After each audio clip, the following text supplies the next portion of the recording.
सभी साथियों को जय गुरुदेव, धन गुरुदेव। साथियों, मेरा नाम है दिनेश श्योराण। चमार रेजिमेंट मेमोरियल चैरिटेबल ट्रस्ट का मैं महासचिव हूं। 12 तारीख को मेरे सामने शाम को एक वीडियो आई जो कि हमारे हरियाणा के नारनौंद विधानसभा क्षेत्र की वीडियो थी। वहां पे एक उम्मीदवार है कांग्रेस के, मैं कभी मिला नहीं उनसे लेकिन नाम सुना है, जस्सी पेटवाड़।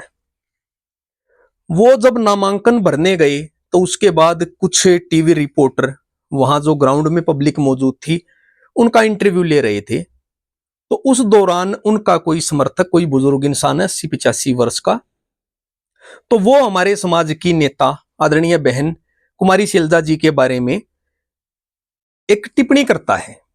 उसके बाद उसके ऊपर मैं बाद में जाऊंगा उसने क्या टिप्पणी की। वो वीडियो शाम तक वायरल हो गई। हर फोन के अंदर, हमारे समाज के हर भाई बहन के फोन के अंदर वो वीडियो पहुंच चुकी थी और ऐसा प्रतीत होता था कि ये किसी राजनीतिक दल की आईटी सेल का काम है, क्योंकि कोई भी वीडियो इतनी जल्दी वायरल नहीं होती, वो करवाई जाती है। चलो, वो पहुंच गई। अब शाम को ही एक दूसरी वीडियो आती है मेरे पास, जिसमें वो जो प्रत्याशी भाई हैं कांग्रेस के, वो प्रत्याशी हैं जस्सी पेटवाड़ भाई, वो स्पष्टीकरण देते हैं कि मेरी इस सभा के अंदर मेरे किसी भी समर्थक ने, जिस भी इस बुजुर्ग ने इस प्रकार की टिप्पणी की है, मैं उसको नहीं जानता, ना उसको मेरी टीम जानती और ना हमारा उससे कोई संबंध है। बहन शैलजा जी हमारी भी आदर्श नेता हैं और उसकी अगर किसी टिप्पणी से हमारे चमार समाज की भावनाओं को ठेस पहुंची है तो मैं और मेरी टीम क्षमा मांगती है। असल में तो मामला यहीं पे रुक जाना चाहिए था, लेकिन नहीं रुका। आईटी सेल फिर तुल देती रही। तो कल वीडियो आई, उसके अंदर उस बुजुर्ग ने भी माफी मांग ली और आज सुबह मेरे पास एक अलग वीडियो आई, उसके अंदर वो बुजुर्ग पुट्ठी गांव के हैं। पूरे पुट्ठी गांव की पंचायत बैठी है, 50-60 बुजुर्ग आदमी बैठे हैं। पूरी पंचायत ये बात बोलती है कि हमारे इस बूढ़े से जो भी गलत टिप्पणी हुई है उसके लिए हम हाथ जोड़ के माफी मांगते हैं। बहन कुमारी शैलजा जी से भी माफी मांगते हैं और पूरे समाज से माफी मांगते हैं। अब उसके बाद तो इस मामले को तुल देने का कोई औचित्य ही नहीं बचता है, क्योंकि गलती एक ने की और पूरे गांव ने माफी मांग ली। लेकिन हमारे जो कुछ भाई हैं वो अब भी लगे हुए हैं, एफआईआर करवाएंगे, फलानी करवाएंगे। अब मेरी बात थोड़ी सी इनको कड़वी लगेगी। भाई, तुम लोग जब कहां पे थे जब पिछले चुनाव के अंदर ओम प्रकाश चौटाला ने समाज को हरिजन बोला था? उसी पार्टी के साथ तुमने गठबंधन कर लिया, उसी के प्रत्याशी के लिए आज वोट मांगते घूम रहे हो। तब तुम्हारी भावनाओं को ठेस नहीं पहुंची। उस एक बुजुर्ग ने अगर चमार कह दिया और बहन कुमारी शैलजा जी को चमारी बोल दिया तो आपकी भावनाओं को ठेस पहुंच गई। भाई, हमारे संत शिरोमणि गुरु रविदास जी तो अपनी वाणी के अंदर लिखते थे मैं चमार हूं। हमारी चमार रेजिमेंट ने तो जापानी सेना को हराया था। खुद मेरी ट्रस्ट का नाम चमार रेजिमेंट मेमोरियल चैरिटेबल ट्रस्ट है। हमें तो चमार शब्द में कभी कोई आपत्ति नजर नहीं आई। जिसमें आपत्ति नजर आनी चाहिए हरिजन जैसे वर्ड, जो कि खुद ओम प्रकाश चौटाला जी बोल चुके हैं, रणदीप सुरजेवाला बोल चुके हैं, तब किसी को कोई प्रॉब्लम नहीं हुई। आखिर मुझे समझ में नहीं आता, एक तरफ तो हमारे लोग बोलते हैं कि हम चमार हैं, गर्व करो हम चमार हैं।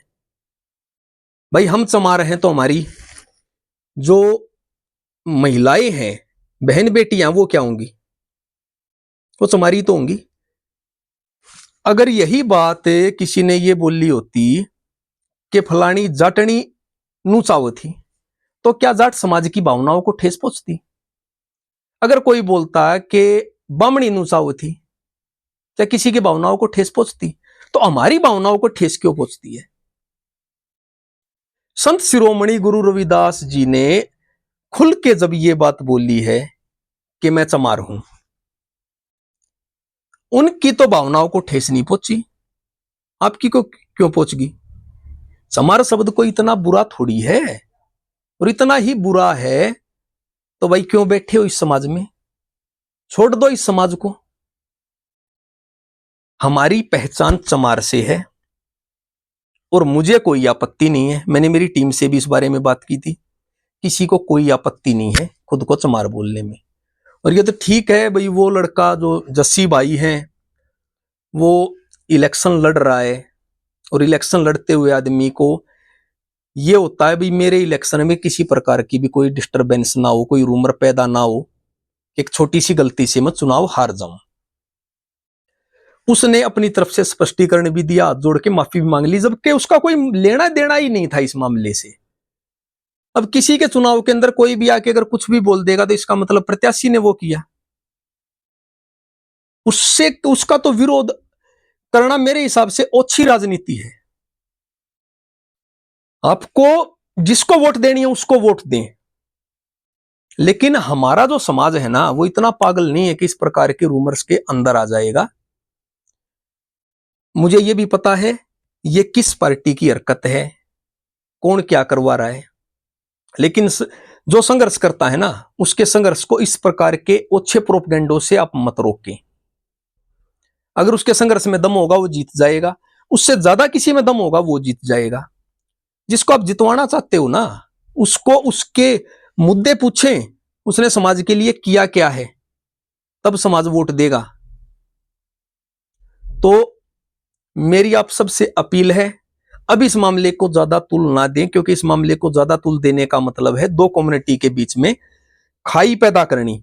ऑलरेडी बहुत बनी हुई है, इसे और मत बढ़ाएं। ये कोई लंबी चौड़ी बात नहीं है। या तो खुद को चमार कहना बंद कर दो, और अगर आप खुद के चमार होने पे प्राउड फील करते हैं तो अपनी बहन बेटियों के चमारी होने पे भी प्राउड फील करो। मुझे तो होता है, मुझे कोई दिक्कत नहीं आती। तो आप सबसे